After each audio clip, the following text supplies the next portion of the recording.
Հովսեփյան Հայկ իրավաբան Պարոն վարչապետ, եվրոպական բոլոր դատարանները իրենց վճիռները, որ կայացնում են Հայաստանի Հանրապետության կամ ընդհանրապես կայացնում են իրավունքի խախտման վերաբերյալ եւ ոչ թե օրենքի խախտման վերաբերյալ։ Մեզ մոտ տեղի է ունենում հակառակ process-ը։ Օրենքն է ծնում իրավունք եւ ոչ թե իրավունքը օրենք։ Երբ որ օրենքի տրամաբանությունը փոխվեց եւ իրավունքը ծնեց օրենք, այդ անվստահությունը ժողովրդի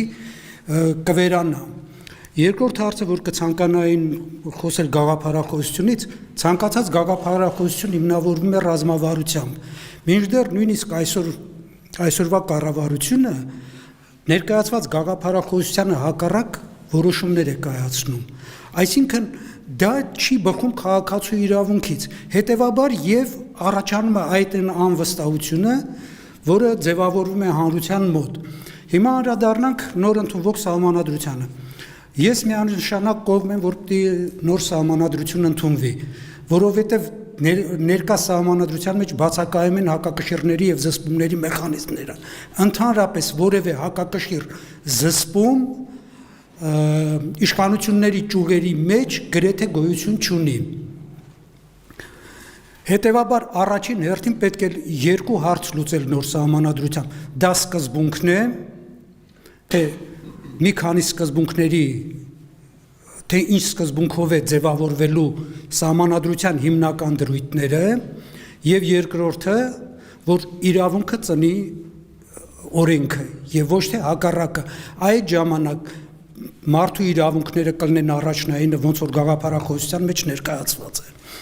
Ես չեմ ուզում մանրամասնել կոնկրետ օրինակներով, դրանք շատ են, բայց ամեն դեպքում այս բոլոր նկատառումները գաղափարախոսության հետ կապված պետք է նկատի ունենալ։ Շնորհակալություն։ Համեցեք։ Շնորհակալություն, Շուշան Ազատյան, իրանագետ, լեզվաբան, Իրանում Հայաստանի անկախությունից հետո իր դիսերտացիան պաշտպանած երրորդ եւ միակ կին ներկայացուցիչը, ինքնազարգացման, ինքնակրթության եւ ֆորմալ կրթության երկար ճանապարհ անցած մարդ։ Նախ հարգարժան պարոն վարչապետ, ցանկանում եմ շնորհակալություն հայտնել այս հնարավորությունը մեզ ընձեռելու համար եւ քաղաքացիների կարծիքը լսելու պատրաստակամության համար։ Այսօր ես չեմ խոսելու նախագծի արտաքին քաղաքականության մասով կամ հայ-իրանական հարաբերությունների մասով։ Այսօր ես շատ պարզ ձևով խոսելու եմ շատ պարզ եւ կարեւոր մեկ այլ թեմատիկայի մասին։ Տեսլակատում նշվում է, որ այն պետք է արտահայտվի պետական հանրային կյանքի բոլոր ոլորտներում, պետական քաղաքականություններն ուղղված պետք է լինեն մարդուն անհրաժեշտ կրթությամբ, հմտություններով, կարողություններով, գիտելիքով օժտելուն, մարդու տաղանդը զարգացնելուն եւ դրա իրացման համար անհրաժեշտ հնարավորություններ ու միջավայր ձևավորելուն։ Այստեղ ուզում եմ շեշտը դնել միջավայր ձևավորելու վրա։ Ես այսօր չեմ խոսելու հոգատար միջավայրի մասին, թույլ տվեք հոգատար միջավայրի մասին երազել եւ կխոսեմ ավելի շատ առողջ միջավայր ձևավորելու մասին։ Առողջ միջավայր ձևավորելու համար, եթե թույլ կտաք, ես ներկայացնեմ որոշակի ճանապարհներ, շատ պարզ ճանապարհներ, պրակտիկ մոտեցումներ, ինչպես կարելի է հասնել առողջ միջավայրի։ Առաջինը կարևոր եմ համարում,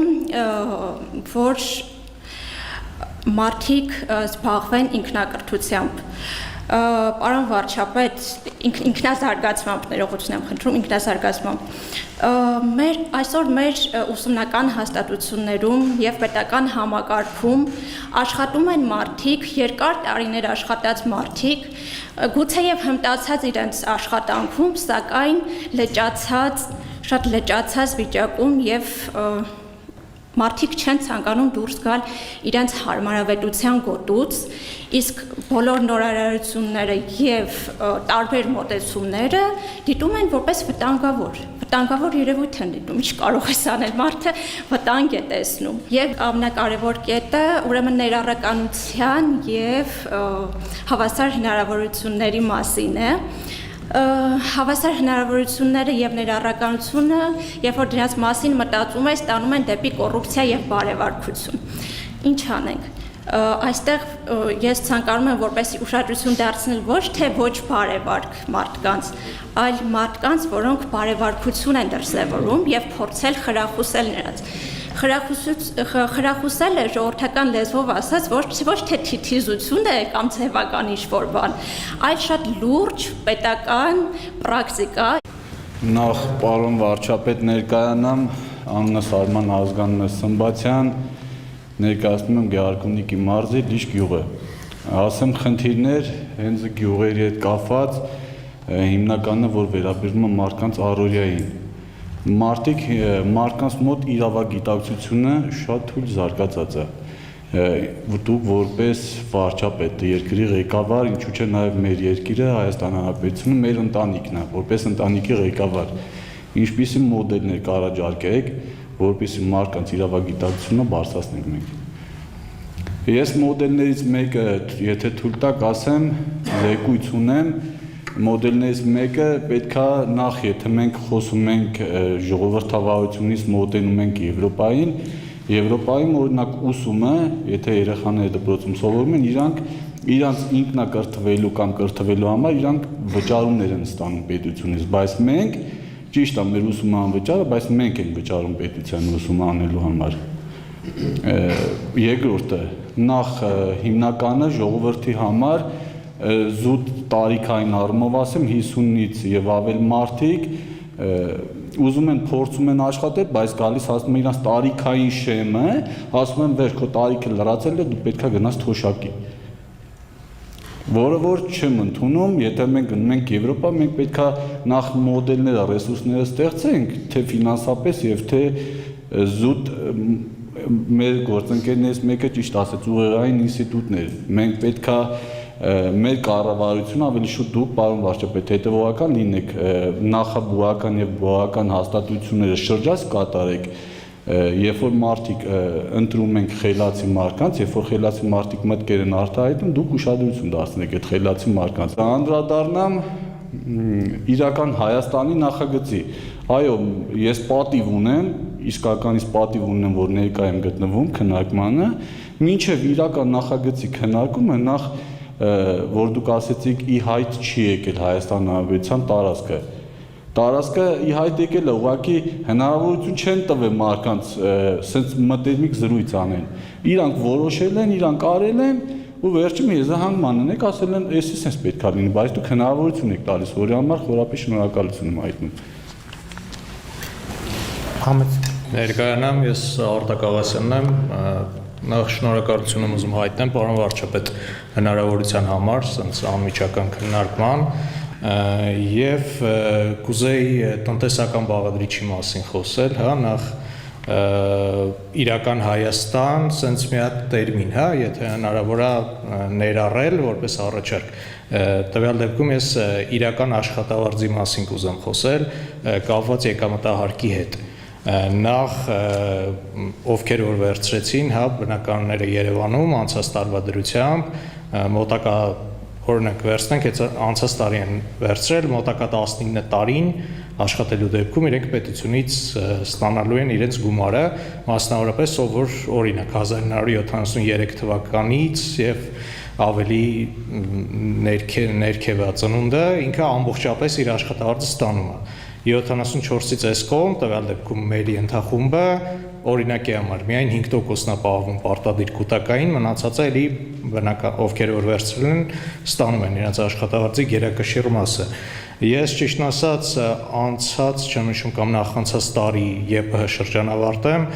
գնացի ԵՊՀ կրթական մասով, որպեսզի դիմեմ ասպիրանտուրայի համար, եւ պարզվեց, որ այնտեղ ինչ-որ մասնագիտությունների սահմանափակում կա։ Ես երկրորդ մասնագիտությամբ քաղաքագետ եմ, կոնկրետ մեր ֆակուլտետը չէր մտնում, որպեսզի մենք կարողանանք եկամտահարկի միջոցով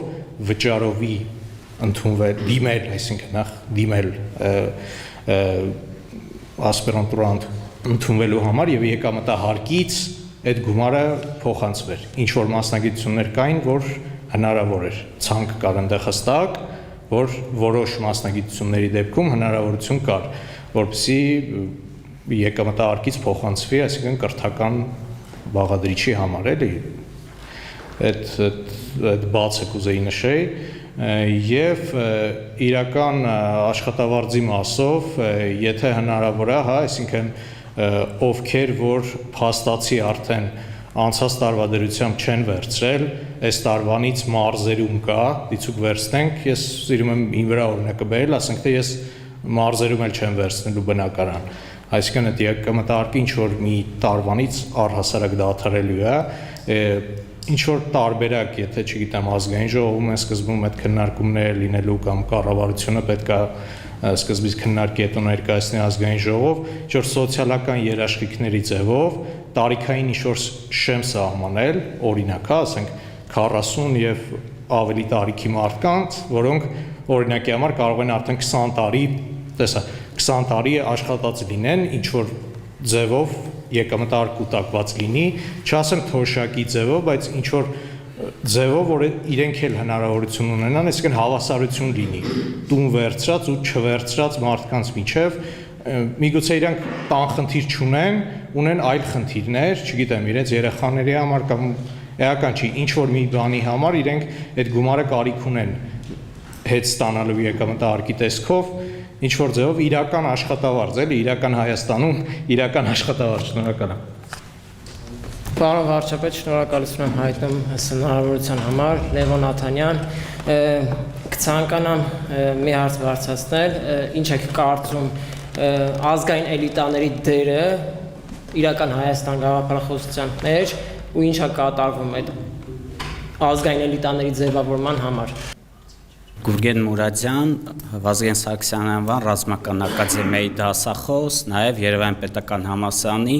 համաշխարհային պատմության ամբիոնի ասպիրանտ։ Պարոն վարչապետ, կարծում եմ դուք էլ նկատեցիք, ոնց պատտվում ենք, գալիս ենք սահմանադրությունից հետո երկրորդ թիրախին, կրթությանը, որը բազմիցս 2010-ից հետո շատ է քննադատվել եւ ամենաթիրախայինը դուք էլ կփաստեք Հայաստանի Հանրապետության բարձրագույն կրթության եւ գիտության մասին օրենքի նախագիծն է, որը ցավոք դեռ նախագիծ է, եւ երկրորդը ցանկանայի ձեր կարծիքը լսել կապված նոր Հայաստանի կամ իրական Հայաստանի տեսլականում ակադեմիական քաղաքը որտեղ է։ Եվ իմ կարծիքով շատերիս թվարկած խնդիրները կլուծվեն, եթե ակադեմիական քաղաքի գաղափարը վերջնական իր ավարտուն տեսքին հասվի, մենք պարոն Հովհաննիսյանի հետ բազմիցս քննարկել ենք նաև այդ ազգային կամ պետական կրթության համար շատ կարևոր է, նաև սպաների ազգային կրթության համար, որ դուք նշեցիք, դրսում կրթություն ստացած սպան կամ քաղաքացին կրում է այդ կայսրության կամ երկրի աշխարհայացք։ Դրա համար կարծում եմ մեր առաջնային խնդիրը ազգային կամ պետական հայկական կրթություն ունենալն, որը այսօր մենք շատ քայլերով հետ ենք մնում։ Շնորհակալություն։ Կարեն Սարգսյան, ռոբոտաշինության ինժեներ։ Պարոն վարչապետ, ձեր կարծիքով բարձր տեխնոլոգիական ոլորտի զարգացումը կարող ենք համարել պետության դիմակայունության հիմնական գործոն ապագա մարտահրավերներին դիմակայելու համար, եւ եթե այո,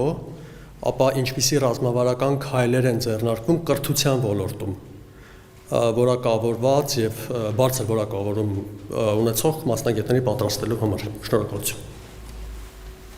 Հարգելի վարչապետ, պարոն Ագևտիկնեք, Արտակ Ասատրյան, երաժիշտ, դասախոս։ Հարցերս իմ բնագավառից են, մշակույթից, նախ կարծում եմ Հայաստանում ապրող եւ գործող այնպիսի մշակույթի գործիչների բանակ կա, որ ներքին շուկան չի բավականացնում այդ մարդկանց ռեալիզացմանը եւ պետական մակարդակով տարիներ առաջ ես նաեւ պատրաստել եմ նյութ առաջարկություն ներկայացրեցի մշակույթի նախարարություն, բայց կարծում եմ այն ժամանակ հավանաբար ռեսուրսների բացակայության եւ առաջնային մարդկային ռեսուրսների բացակայության պատճառով դա իրագործելի չէր։ Հարցս կրկնեմ այսօր։ պետական մակարդակով կարող է նաև լինել քայլեր, որ ներքին ռեսուրսը որպես էքսպերտ կարողանա վաճառվել, որովհետև արվեստը եւ ցանկացած արվեստի գործիչ ի վերջո ուզում է ռեալիզացվել եւ վաճառվել եւ անկեղծ հատկապես մշակույթի ոլորտում աշխատող մարդկանց համար իրենց վաճառելը դա դժվար բան է։ Կան հիանալի գործիչներ, բայց մեծ բաց մեր մշակույթի իրականության մեջ, որ չկա մենեջմենթի դպրոց։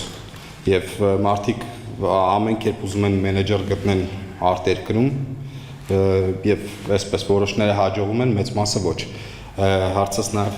հետեւյալն էր, պետական մակարդակով նախարարությունը կարող է առանձնացնել մի մասնաբաժին, որը բացառապես կզբաղվի մշակույթի գործիչների մենեջմենթով։ Շնորհակալություն։ Ողջույն, պարոն վարչապետ, շնորհակալություն այս ֆորմատի համար։ Կասպարյան Կարեն, տեղեկատվական եւ կիբերանվտանգության փորձագետ։ Կուզենայի մի հատ հարցի շուրջ խոսեինք, դա պետական տարբեր կառույցների ու բիզնես կազմակերպությունների այդ պատասխանատվության զգացմունքի վերաբերյալ այդ անհատական տվյալների օրինակ, այսինքն պարբերաբար, չգիտեմ, ինչ-որ հակերական գրողներ ա լինում, արտահոս կա լինում, բայց լավագույն դեպքում հնչում է շատ ներողություն օրինակի համար, այսինքն չկա հստակ պատասխանատվություն ու պատիժներ, որտեղ աշխարհում կա այդ փորձը արդեն, բազմաթիվ պետություններ ներդրել են այդ մոդելները, ընդհանուր մինչև օրինակ բիզնեսի համար տարեկան այդ եկամուտի օրինակ ինչ-որ տոկոսով, այսինքն պետքա պատժվեն, որ սկսեն արդեն այդ պատասխանատվության զգացմունքը արդեն ձևավորել։ Կներեք ինչի համար։ Անձնական տվյալների եւ այլն, այսինքն երբ որ օրինակ ապահովագրականները, ինձ թվում է բոլորը առնչվել են, եթե միտեղ օրինակ աշխատում են որևէ մի կազմակերպության հետ, մեկ էլ տենում են բոլորը զուգահեռ սկսում են զանգել, ինչ որ հարցեր տալ, գնային առաջարկ, այսինքն նշանակում արտահոս կա, տոտալ արտահոս կա անձնական տվյալների։ Շնորհակալություն հնարավորության համար, սահմանադրության հետ կապված, սահմանադրությունը եւ պետությունը կայանալու համար մի քանի կարևոր առաջնահերթություն պիտի լինի։ Սահմանադրությունը մայր օրենք ենք համարում։ Սահմանադրությունը իրագործվելու համար պետք է արդար դատական, դատաիրավական համակարգ լինի եւ հակակոռուպցիոն։ Այստեղ փորձեմ մի քանի օրինակ բերել, օրինակ դատական համակարգի, այսպես ասած, սելեկտիվ կամ ընտրողական մոտեցումների հետ կապված։ Մինչև այսօր դատական համակարգը չի գործում արդարացի ու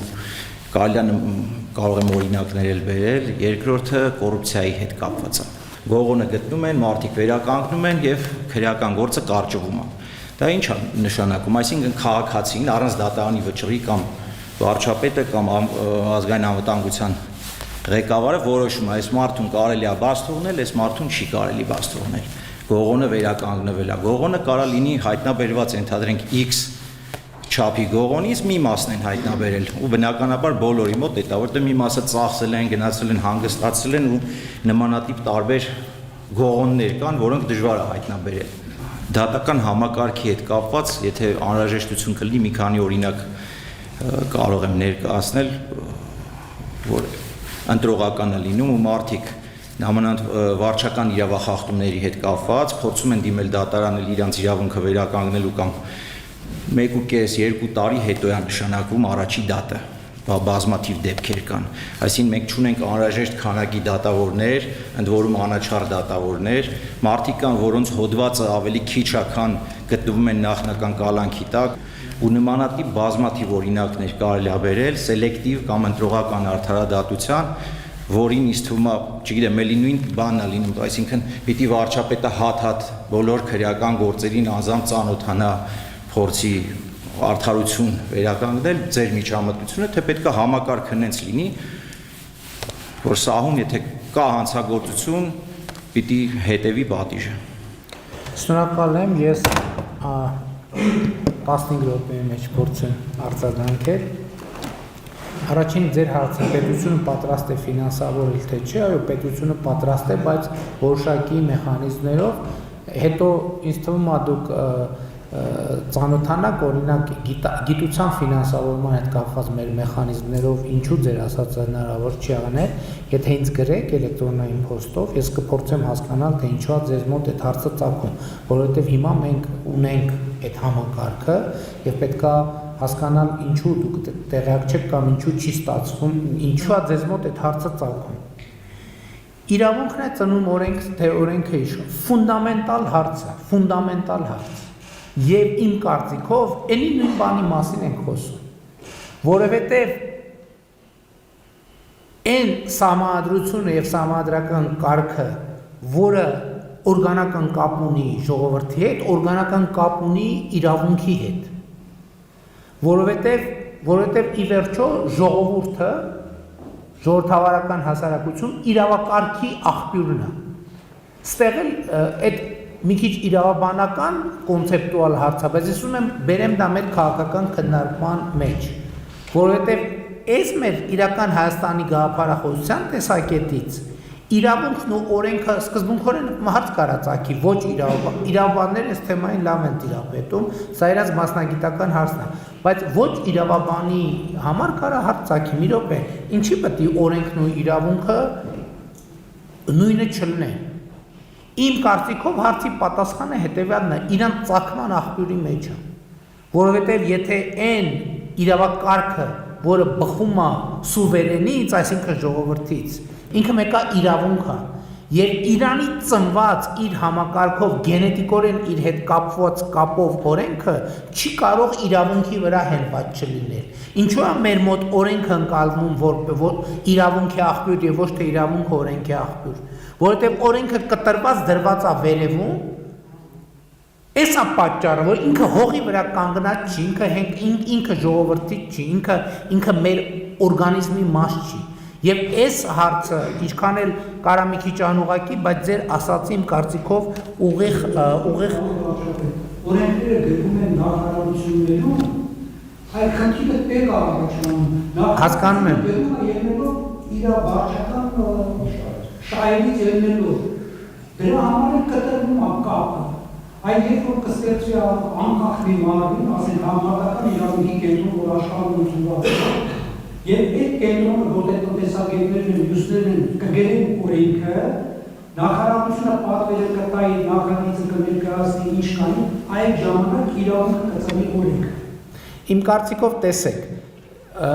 չեմ ժխտում ձեր ասածը, բայց ես ձեր ուշադրությունը ուզում եմ հրավիրեմ այնուամենայնիվ հայեցակարգային խնդրի վրա, որովհետև ձեր ասածը կարա նմանվի սրան, օրենքը գրվում է նախարարությունում, այդ լավ չի, եկեք ստեղծենք մի հատ ուրիշ նախարարություն, որը կգրի օրենք։ Մեր մոտ ուրիշ խնդիր կա, որի հետ մենք բախվում ենք։ Մեր մոտ ընդհանրապես մեր օրենքով դա նախատեսված է, կա հասկացություն ազդեցության գնահատում, որ մենք երբ որ օրենք ենք ընդունում, դա կաբինետում ցանկացած օրենք գրվում է կաբինետում։ Այսինքն ինչ որ մեկը մի քանի հոգի նստում են սկսում գրել, բայց հասկանալու համար ինքը կենթանի օրենք է, թե ինքը հերթական անտրամաբանական բանն է, մենք պետք է կարողանանք ինչ որ մի ֆորմուլայով դա տեղայնացնենք, փորձենք հասկանալ իրականության մեջ իր բանը։ Սա կոչվում է ազդեցության գնահատում, բայց մեր մոտ դա իրականության մեջ ֆորմալ կա, բայց իրականության մեջ կառավարությանը այդ ինֆորմացիան չի տալիս եւ այդտեղ ֆունդամենտալ խնդիր կա, բայց ես էլի ուզում եմ ասել, որ այս գաղափարախոսության տեսակետից հենց ֆունդամենտալ հարցերից մեկը, որը ոչ նույն տեսանկյունից ինչ որ դուք եք առաջ քաշում, բայց ըստ էության այդ հարցը էլի կապված է իրավունքի ծագման աղբյուրի հետ եւ էլի կապված է իրավակարգի հետ եւ ես ուզում եմ ասեմ, որ ձեր ասածը ընդունում եմ։ Հիմա քանի որ մեր հարցը գաղափարախոսության մասին է, ես չեմ ուզում շատ գնանք պրակտիկ բաների մասին։ Դրա առիթն էլ կունենանք, բայց ես ուզում եմ ասեմ, որ դրա հետ համաձայն են, ուղղակի իմ մեկնաբանությունը գաղափարախոսության տեսակետից էլի օրգանական կապի մեջ է, ինչքանով է հարազատի մասին, ինչքանով է օրենքը գրած հարազատի կողմից, հարազատի համար, հարազատի մասին, ստեղ է ֆունդամենտալ պրոբլեմը։ Հակակշիռների եւ զսպումների մասին դա ամենակարևոր եւ ամենաբարդ թեմաներից մեկն է։ Հիմա վերադառնալով դատա իրավական համակարգին, որովհետև տեսեք հիմա, մեր իրականության մեջ կա, չէ, որից շատ նեղվում ենք եւ շատ նաեւ մեզ քննադատում են, նույն այդ բռնել բաց թողելու բանը, տրամաբանությունը, որը հետեւյալն է, ինչ որ միշտ չի որ տենց, հա, որովհետև երբեմն եւ բռնող եւ բաց թողող ինստիտուտը նույնն է, բայց երբեմն տեղի ունենում հետեւյալը. մի ինստիտուտը բռնում է, մյուս ինստիտուտը բաց է թողում։ Հիմա ու դրա շուրջ միշտ կա աղմուկ, դիլեմա, հարց։ Հիմա ես երբեմն ինձ հարց եմ տալիս։ Ու ես այդ հարցի պատասխանը ուղիղ ասեմ չունեմ եւ որովհետեւ ես նաեւ ձեր հարցերը ես ցավում եմ որ մեր վերջին խորհրդակցությանը դուք ներկա չեք եղել, որովհետեւ ես ըստ էության ճշգրիտ ձեր տեքստը ոչ կոնկրետության մեջ, բայց ընդհանուր առմամբ կրկնում եմ որ մենք sense problem իմ զգացողությունն է նա որ sense problem ունենք, բայց հիմա մի ինստիտուտը բռնում է, մի ինստիտուտը բաց է թողում, ենթադրենք։ Ինձ հարց եմ տալիս, ասում եմ Էսա հակակշիռների եւ փոխզսպումների մեխանիզմը կամ կարող է էսա հակակշիռների եւ փոխզսպման մեխանիզմ, որովհետեւ քնչականը բռնեց, դատարանը բաց թողեց։ Հիմա ես ուզում եմ հասկանամ, սա անարդար դատավարության վկայությունը, թե հակակշիռների եւ փոխզսպումների համակարգի առնվազն սահմանավորման վկայությունը։ Եվ ես ուզում եմ ասեմ, որ շատ դժվար է ինձ համար էլ շատ դժվար է, որովհետև երբեմն կան գործընկերներ եւ մարդիկ, ովքեր ասում են, որ սա այո ճիշտ է, հակակշռի եւ փոխզսպման մեխանիզմը այսպեսին պետք է լինի, եւ կան մարդիկ, ովքեր ասում են եւ այս երկրորդ մեր քաղաքացիները ավելի շատ են, ովքեր ասում են, այս ձեռեք առնում մեզ։ Ձեռեք առնում ես, այսքան եկակ, բա ուր է արդարությունը, բա այս ինչի նստած չի, ինչի նստած չի կամ այն մեկը ինչի։ Սա էլի շատ լուրջ պրոբլեմ է, որտեղ էլի գաղափարախոսությունը կապ ունի եւ նաեւ կապ ունի, ես ձեր հարցին անդրադառնալով կհասնեմ, հələ ձեր հարցը վերջում է, ձեր հարցին հələ կանդրադառնամ, բայց սրանք նորից հարց են։ Ես ձեր հարցի հետ կապված մեր գաղափարախոսության հետ առնչվող մենակ մի դիտարկում ունեմ, որի մասին էլ եմ խոսել։ Հայ իրանական, հայ թուրքական, հայ ռուսական, հայ վրացական։ Ստեղ իմ կարծիքով մեր այդ պետություն եւ արտապետություն ընկալումները արտահայտվում է։ Որտեւ ես էլ եմ այդ նույն կերպ ասում, ես նեն չի որ։ Չնայած ես հիմա փորձում եմ իմ խոսույթում դա փոխել, իմ մոտ անդադ հարց է ծագում։ Ինչ ենք մենք ասում հայ իրանական եւ ինչ չենք ասում Հայաստան-Իրան։ Հայաստան-Իրանի Իսլամական Հանրապետություն։ Ինչ ենք ասում հայ վրացական եւ չենք ասում Հայաստանի Հանրապետություն Վրաստան։ Ինչ ենք ասում հայ ֆրանսիական եւ չենք ասում Հայաստանի Հանրապետություն Հայաստան-Ֆրանսիա հարաբերություններ։ Սրանք մի քիչ ենթագիտակցական շերտեր են, որոնք հա բայց իրականում մեր լեզվի եւ մեր սոցիալ-հոգեբանական առումով, եթե թարգմանենք, Հայաստան Ֆրանսիան ուրիշ բան է, հայ-ֆրանսիականը ուրիշ բան է։ Ընդ որում մեկը ես չեմ ուզում բան անեմ, այսինքն չեմ ուզում նսեմացնեմ հայ-ֆրանսիականը, ես ընդհանրապես ասում եմ, որ մենք երբեմն նույն բառակապակցությամբ բնորոշում ենք տարբեր բաները, որովհետև դրանք տարբեր բաներ են։ Եվ եթե մենք խոսում ենք պետության, հենց պետության տրամաբանության մեջ, իսկ իրական Հայաստանի գաղափարախոսության առանցքում պետությունն է, որովհետև տարածքը տեղ է, հայրենիք պետություն հասկացությունների տարբերությունը ստեղ է տեղ ունի, պետությունը հայրենիքից կարա տարբերվի այդ թվում նրանով, որ իր տարածքները շատ ճշգրիտ հայտնի են, հայրենիքինը մի քիչ ավելի տարածական է, եւ այս նրբությունը կա, եւ մենք սրա վրա էլ այս հարցին էլ պետք է անդրադառնանք, որ իսկ մենք ինչ ենք տենց մտածում, իսկ այն, որ մենք տենց ենք մտածում, այլ հարցերի ժամանակ որոշումներ մեր կայացման վրա, այս մտածողության այս ձևը ինչ ազդեցություն է ունենում։ Մենք կարող է հայ, որ երկիրը ասեմ, որ բան չնի, ցանկացած, հա թեկուզ հայ իրանական հարաբերությունների համատեքստի հարցերը երբեմն փորձում ենք ընկալել կամ Հայաստան-Իրան հարաբերությունների համատեքստին վերաբերող հարցերը փորձում ենք լուծել հայ-իրանական բանաձևերով, որը կարա տեղեր կան համընկնի, ընդ որում բայց կարա տեղեր լինի, որ չհամընկնի եւ մենք սխալ որոշումների գանք, սխալ ընկալումների գանք եւ այս սրան Ես որպես ծեզորական տարբերություն ասա Հայաստան-Իրան հարաբերությունները ավելի շատ ընկալվում է որպես պետական հարաբերություն։ Այո, հենց այդ եմ ասում։ Հայ-իրանականը ընկալվում է ավելի շատ որպես ընդհանուր ժողովուրդների թեկուզ։ Ճշգրիտ, բա այդ եմ ասում։ Բայց հենց այդ էլ նկատի ունեմ։ Բայց հենց այդ եմ ասում, որ երբեմն պետական օրակարգի հարցերը քննարկելիս մենք հարցերին մոտենում ենք արտապետական բանաձևերով։ Հետո այդ որոշումները կայացնում ենք այդ բան կա, չէ, ատամնանիրներ կա։ Հետո տեսնում ենք չի, ասում ենք ոնց մի րոպե ինչի չի բա, այս ինչի չի աշխատում։ Որովհետև ուրիշ բանաձևը փորձում ենք ինտեգրել ուրիշ բանաձևի մեջ։ Այստեղ է խնդրեմը, կամ ես սա ասում եմ առնվազն որպես հարցադրում, որի մասին պետքա մտածել։ Գուցե ես չեմ հավակնի ասեմ, որ ես բավարար խորությամբ սա հետազոտել եմ, որովհետև հետազոտությունը այնուամենայնիվ շատ ավելի լուրջ է։ Իմ ընկալումը այնքանով որ քաղաքական է, իրականում մակերեսային է ու դա ոչ թե վատ է, քաղաքականը տենց է, ինքը հետազոտությունն է, որ խորանում է մինչև գենետիկ մակարդակ։ Քաղաքականը առավել մակերեսային է մնում եւ սա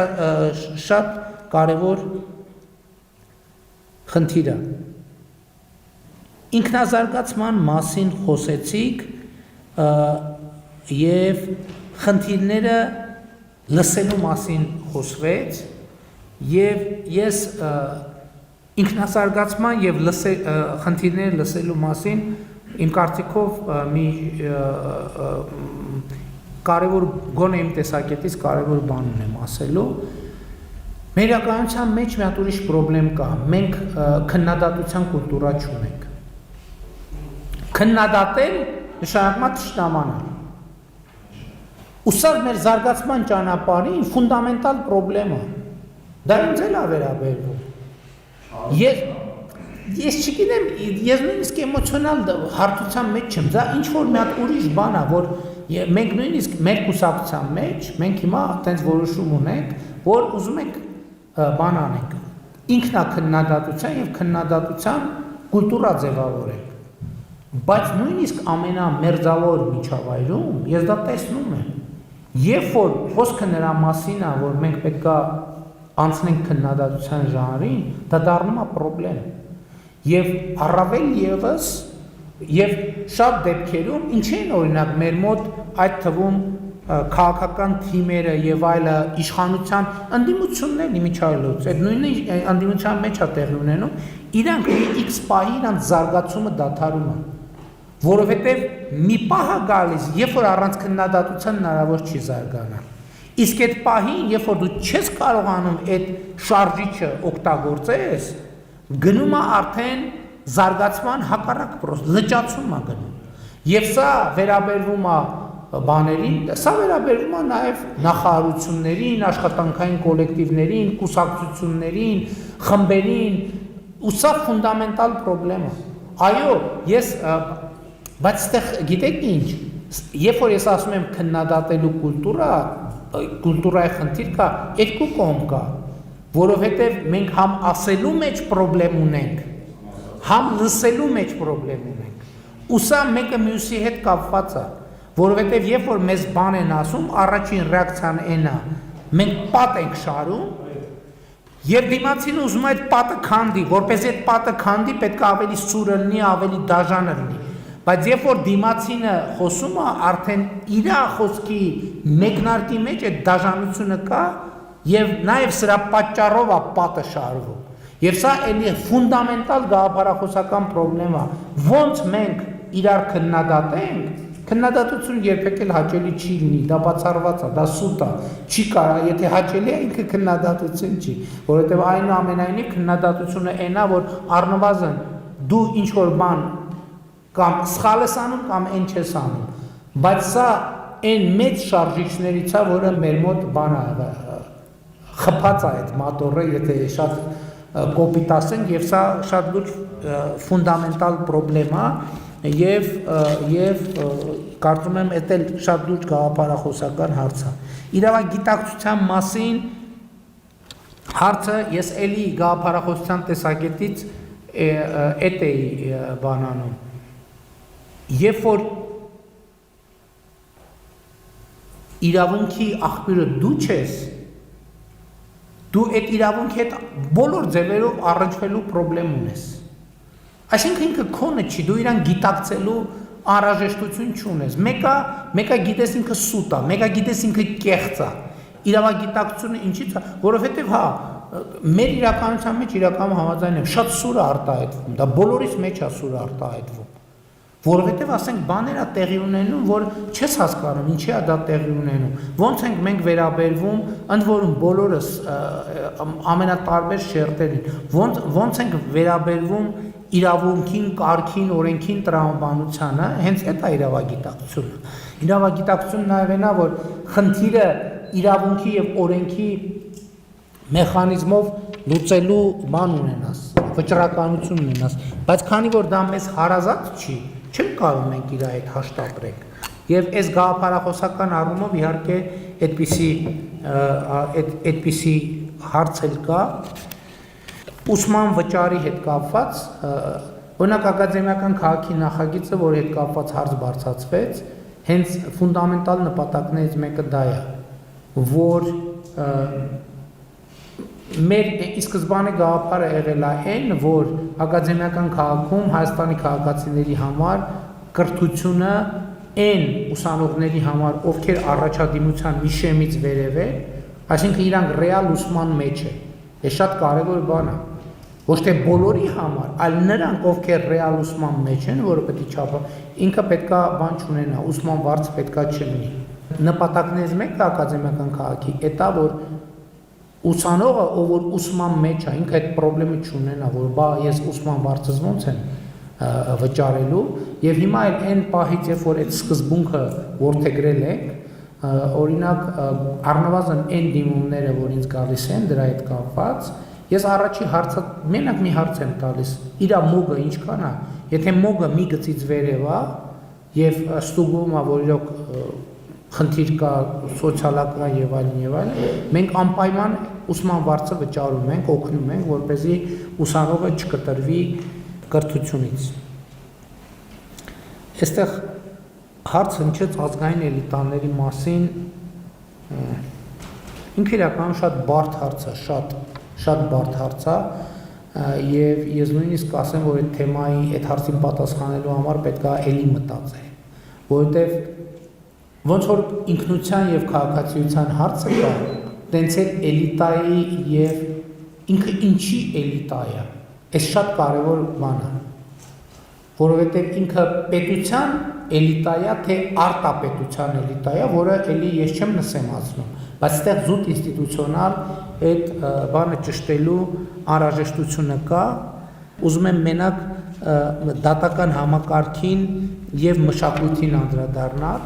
որովհետև այս գաղափարախոսության առումով մշակույթի հետ կապված մի շատ կարևոր բան կա։ Մշակույթը իրական Հայաստանի գաղափարախոսության տեսակետից ինքը ունի շատ պրակտիկ նշանակություն։ Եթե շատ կոնկրետ մի քիչ կոպիտ ձևակերպեմ, մշակույթը մի բան է, որ ինձ պետք է քաջալերի ապրել,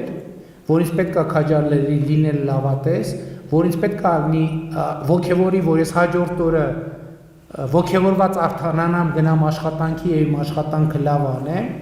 եւ մշակույթը պետք է ինձ ոգևորի, որ ես ուրիշ մարդկանց հետ հարաբերություններում լինեմ ավելի քաղաքակիրթ։ Իմ աշխատանքի մեջ լինեմ ավելի արտադրողական եւ ես հենց այս պատասխանի համար է էկրանին այս կտորը ցույց տվել, որտեղ մշակույթի հետ հաղորդակցվելը այս գաղափարախոսությունը համարում է երջանկության կարևորագույն ատրիբուտ։ Եվ ինչ նշանակում, որ մարդը լիարժեք չի կարող երջանիկ լինել, եթե ինքը մշակույթի հետ չի հաղորդակցվում։ Լավ, մարդը չի գնում համերգ, մարդը չի գնում թատրոն, մարդը չի գնում ցուցահանդես, մարդը չի գնում սիմպոզիում, չգիտեմ, քանդակի հետ չի առնչվում, նկարչության հետ, այս գաղափարախոսությունն ասում է, որ չկարող այդ պարագայում մարդը լինի լիարժեք երջանիկ։ Եթե նույնիսկ սոցիալական ոչ մի խնդրեմ չունի, կենցաղային բոլոր կարիքները հոգացած են, դրա համար մեր իրականության մեջ ես գիտեք ինչ, ես մի սենց իրավիճակ եմ ուզում նկարագրել, ես շատ հաճախ նաև մշակույթի ոլորտի ներկայացուցիչներին, որը իմիջիայլստեղից մեր հետագա քաղաքականությունները որոշակիորեն ճշգրտվել են, որ ես գնում եմ որևէ թատրոն կամ որևէ համերգասրահ եւ այլն ներկայացում եւ տեսնում եմ, որ դահլիճը 10, 20, 30, 40%-ով է լիքը, ես հետո ասում եմ դուք բան չեք զգում, դիսկոմֆորտ չեք զգում, եւ գիտեք ինձ միշտ զարմացնում է այն բանը, միշտ զարմացրել այն պատասխան, երբ որ ասել են հարգելի ասել են դե գիտեք մեր մշակույթը մի քիչ դենց բանա, դենց էլիտար է, ինքը ամեն մեկի համար չի, ինձ որ ով որ եկել է, հենց իրանք են հասցեատերը։ Ես այս տեսակետը հասկանում եմ, բայց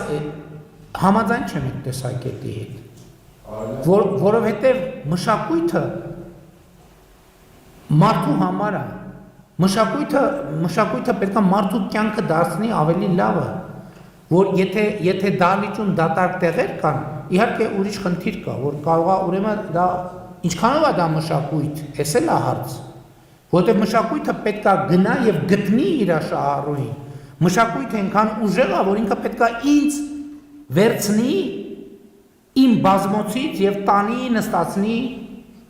իր բանում, սրահում։ Եվ իմ ընկալած մշակույթը այդպիսին է, ես չեմ ասում, որ դա միանգամից մի գործողությամբ պետք է տեղի ունենա, բայց էլի այ գաղափարախոսական մեր ուղենիշը հետ պետք է լինի։ Դատական համակարգի հետ կապված ըստ էության մեր ամենախոցելի տեղն է, բայց նաև շատ մեզ քննադատում են դրա համար, ընդհանուր նրանով, որ խոսք գնաց նաև գույքերի վերադարձի եւ այլնի մասին, դատական համակարգում, այսպես ասած, կադրային ջարդեր չանելու մասին, բայց միշտ մոռացվում է մի քանի կարևոր հանգամանք։ Օրինակ, որ ասում են թալանչիներին եւ ինչի չենք այս ինչ արել, միշտ մոռացվում է մի հանգամանք, որ հեղափոխությունը տեղի ունեցել մի քանի ֆունդամենտալ կարգախոսների ներքո, որ a. վենդետաներ չեն լինելու, B. Սա սիրո եւ համերաշխության հեղափոխություն է, եւ G. Բոլորը պետք է ունենան իրանց շանսը այս նոր իրականության կամ հեղափոխությունից հետո։ Այսինքն ինքը ու կա այստեղ երկու կարևոր հանգամանք, ինքը ոչ միայն բաժանարար գծերի հեղափոխություն չի եղել, բայց եթե ինքը այս կարգախոսներով չլներ, ինքը տեղի չէր ունենա։ Որտեղ եթե մենք ասեինք օրինակ վենդետա ենք անելու, ես ենք անելու, ենք անելու, չէր լինելու հեղափոխություն, որովհետև դրանից առաջ այդ կարգախոսների ներքո շատ փորձեր են եղել անելու հեղափոխություն, որովհետև մեր ժողովուրդը իրականում չի սիրում բռնությունը եւ չի սիրում որևէ մեր ժողովուրդը սիրում է կարգը։ Ինչ նույնիսկ այն մարդիկ, որ մեզ հիմա բան են անում, հայհոյում են, որ մենք չեն գնացել մտել տներով ունեցվածքներ լցրել, ճամպրուկների մեջ տարել, մեկը ես չեմ հավատում, որ իրանք սիրում են համաձայնեն բեսպրեդզելին։ Ես դա բացառում եմ։ Կամ կարա մարդիկ պահի տակ ջղայնացած ասեն, բայց մեկը խորքում իրանք չեն սիրում բեսպրեդզելը եւ իրանք ուղղակի ուրիշ բան, իրանք կարող է մտածում են, որ այդտեղ կուլիսային պայմանավորվածություններ ա տեղի ունեցել, դրանից ներվայնանում են, դա ուրիշ բան է, բայց որ այդ խնդիրները ինչ որ դուք նշում եք մենք ունենք, ես ասացի, իրոք բառեզբուն չգիտեմ կհավատաք թե չեք հավատա, բայց ես այդ մոտավորապես ձեր ասացի նման տեքստեր, փակ քննարկումներում շատ հաճախ եմ ասում եւ երբեմն նույնիսկ ասում եմ, որ ես հասկանում եմ, որ սա այն տեղերից է, որ ես շատ կոնկրետ լուծումներ չեմ պատկերացնում։ Ես անդադ կոչ եմ անում, խնդրում եմ մեր գործընկերներին, ասում եմ, մտածեք, առաջարկ տվեք, ինչ անենք, ինչ։ Եվ այդտեղ է, որ այո, կան գործընկերներ, որոնք ասում են, հանդարտվեք, ասում են հանդարտվեք, սենց հալնելու։ Այո, այդ բոլոր խնդիրներով սենց հալնելու։ Պետք է բան անենք, պետք է քայլենք, մաղվենք, քայլենք, մաղվենք, քայլենք։ բայց այդ ընթացքում ինչքան մարդ կհիասթափվի, այդ ընթացքում ինչքան մարդ կտուժի, այդ ընթացքում ինչքան մարդ անարդար հետապնդման կենթարկվի, ինչքան մարդ անարդար կերպով հետապնդման չի ենթարկվի, այս հարվածները, որ մենք պետք է կրենք, ես դա հասկանում եմ, եւ այո, եւ դրա համար է, որ ես մեր դատաիրավական համակարգի ներկայացուցիչների հետ խոսալիս միշտ եմ ասում եմ ժողովրդին, ձեզ չտվա թե ես դատական իշխանության բաներին, գործերին խառնվելու այդ միտումը ունեմ, խառնվողը նեին գլխից ենա դրվածքը դրածեր կգա այդ դրվածքի գլխին կնստեի, կասեի հիմա սենց է։ Պրոբլեմն ուրիշ տեղ, ասում եմ, ոչ Հայաստանի ժողովուրդը շատ քիչ դատավորների անուն գիտի, շատ քիչ դատախազների անուն գիտի, շատ քիչ քննիչների անուն գիտի, բայց այդ բոլորի փոխարեն գիտի իմ անունը տեղը հասցեն։ Եվ մի բան էլ, եւ ոչ թե մի բան էլ, հələ գիտի, որ ինքն է ինձ բերել դրել ստեղ, որ ես այդ հարցերը լուծեմ։ Եթե այդ հարցերը լուծված չեն, իրա չի հետաքրում, որ դատական անկախություն, իրավունք թե օրենք, ընդհանրապես ոչ մի բան չի հետաքրում, ինքը ասում է դու պետք է ինձ պատասխան տաս։ Իմ հարցը քեզ է եւ դու պետք է պատասխան տաս։ Եվ սա ֆունդամենտալ խնդիր է, որ էլի գաղափարախոսական մակարդակում մենք պետք է բան անենք, որովհետեւ արդարությունը բարեկեցության մաս է։ Չի կարող մարդը երջանիկ լինի, չի կարող մարդը բարեկեցիկ լինի, եթե ինքը համարում է, որ ինքը ապրում է անարդար միջավայրում։ Կարող է նույնիսկ թատրոն գնա եւ ցուցահանդես գնա, կարող է աշխատավարձ ունենա, բայց եթե ինքը իր զգացողությունն ունենա, որ ինքը անարդար եւ ապօրինի միջավայրում է ապրում, ինքը չի կարող լավ զգալ։ Եվ սա ֆունդամենտալ պրոբլեմ է, եւ այստեղ էլ մենք գաղափարախոսական մակարդակում պետք է լուծենք։ Եվ կարծում եմ նաեւ նոր սահմանադրությունը այն գործիքներից մեկն է, որով գուցե պետք է մենք ինչ որ հետևություններ անենք եւ ինչ որ խորը ինստիտուտ, օրինակ տենց թեմա կա, որ կարող է մեր դատական համակարգում ընտրովի ինչ որ process-ներ պետք է տեղի ունենան։ Այդ գաղափարներ կա, գիտեք, մեր իրականության մեջ ահավոր մեծ հոռետեսություն կա,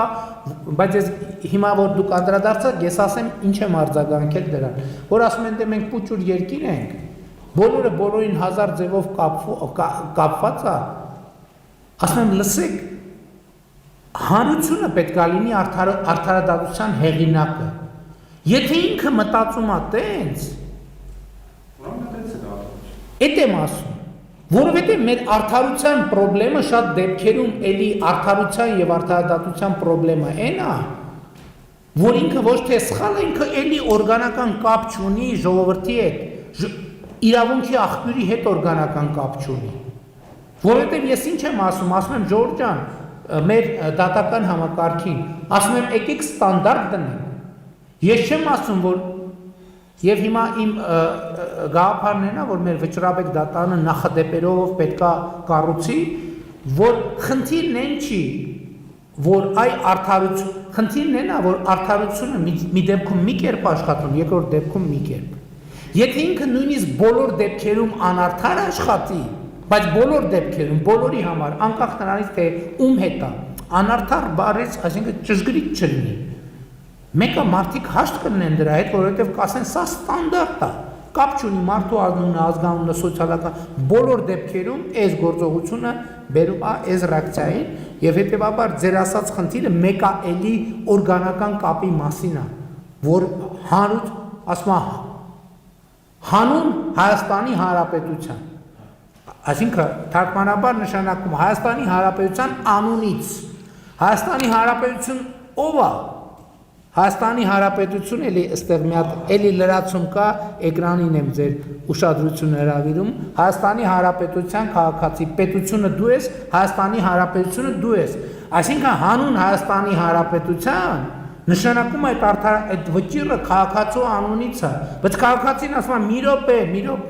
այդ իմը չի, այդ իմ վճիռը չի, Ստեղ է, որ այդ խզումը առաջանում է եւ այդ խզումը լցնելը ֆունդամենտալ շատ կարեւոր հարց է։ Չմոռանաք հավանել տեսանյութը եւ բաժանորդագրվել Civic AM-ի YouTube-յան էջին։